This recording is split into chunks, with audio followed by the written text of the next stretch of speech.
Greetings, everyone, and welcome to the Occult Think Tank. My name is Greg. In this video, I am going to talk about how Christians reject morals, ethics, and basic humanity in favor of Jesus. All of this came about because I had posted a comment a month ago on a video where I said, how was Jesus the Messiah when he fulfilled none of the criteria? Hell, if he had, over 6 million Jews would not have died in World War II because the Messiah was to end all war. Failure to fulfill even one of the criteria means the person is not the Messiah. Jesus failed, case closed. This redeemed stone had said, hold your horses, he's coming back. To which I replied, he isn't coming back. He was nailed to a cross, not a fucking boomerang. I then pointed out, Jesus can't change the fact that he is not of a Jewish tribe because he didn't have a Jewish daddy. Returning would not change this, so returning would be meaningless. Which then they had said, you're angry over someone whom you profess not to believe in. Aren't you curious as to why? What I'm curious really about is where that is even coming from. Because you're seeing the exact dialogue that I've had with this person.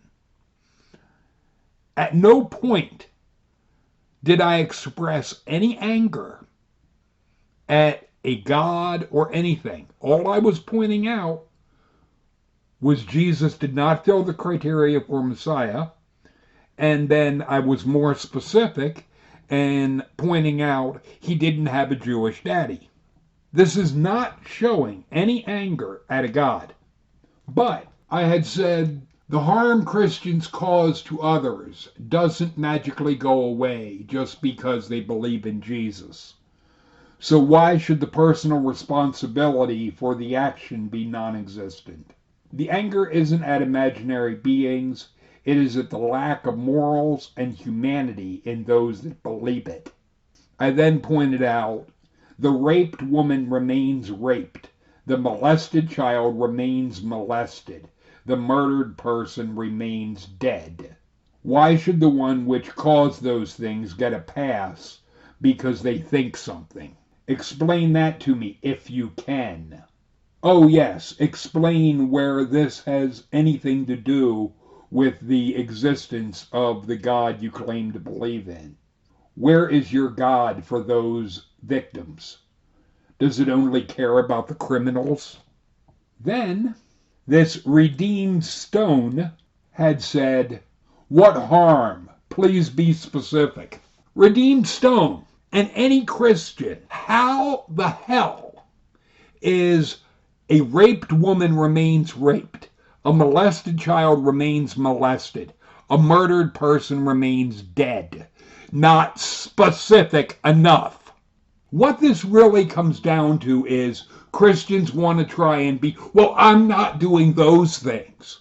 So I went to something else. If you can't or won't answer the question about the raped woman, molested child, or murdered person, perhaps you can explain to me why you should get a pass on any behavior you do when those you hurt must live with the hurt you caused. Why does your belief mean more than the suffering you cause? This can be anything from lying to someone, cheating on a partner, theft of any kind, as well as violence to a spouse. How many Christian men slap around their wife? Does Jesus take away the bruises? Does your belief do anything for those you hurt? If no, why should you get a pass on your behavior? Riddle me that. Or you can just say you reject morals and human ethics. I simply reject your scapegoat. And then I had asked, how is a molested child, raped woman not specific enough? Seems to me like you're dodging the question of harming others. Do you not care about the harm you cause, only that you have no personal responsibility for your actions? If a God would exist, wouldn't it care just as much about those you hurt as it would you? Or do you think it only loves you and to hell with everyone else? This is the problem with Christianity. They don't give a fuck about anyone else. That is why they will be as self-centered and all for me and fuck you too as they want, because to them, it's all about them. The harm they cause, they do not care. They hurt you, they do not care. They only accept Jesus because he washes it all away. They don't have to be responsible for anything. It's an easy out. That is the real Christian good news. Good news, Christians. You don't have to be an adult. You don't have to have morals and ethics. You can do whatever the fuck you want. Babble words of belief in Jesus. You'll be fine.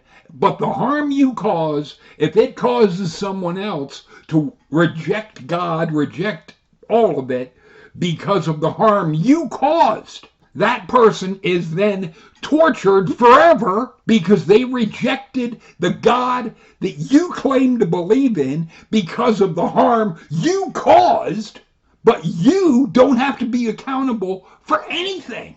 How many children were raped by Catholic priests? And the Catholic Church just moved the pedophile priest from one parish to another. They didn't care about the harm that was caused to the children. Never mind the fact that when a child is abused as a very young child, that harm stays with them their entire life. The physical harm, while that is bad enough, what is even worse is the emotional and psychological harm that is caused. The emotional and psychological harm can't be washed away with words like "I'm sorry." Your being sorry about something does nothing for that child.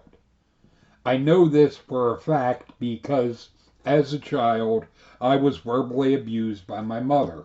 There were many times, as a very young child, I went to my room in tears and prayed to God to die. Not only did a God not have the heart to grant that request, it did nothing to stop the verbal abuse from happening again and again and fucking again. Each time I would get the same "I'm sorry" bullshit afterward. As a result, I became an anti-theist around the age of 10, although I didn't know it since I didn't know what that term was. But I realized if my mother is an example of what God is like, I want no part of the God either. As a direct result of the verbal abuse, I became very emotionally distant from my family. So much so that when my mom was diagnosed with a brain tumor in my early 20s, I didn't care. It got to where she needed help getting out of her chair, but I had said, I can't do it. Oh, physically, I definitely had the strength.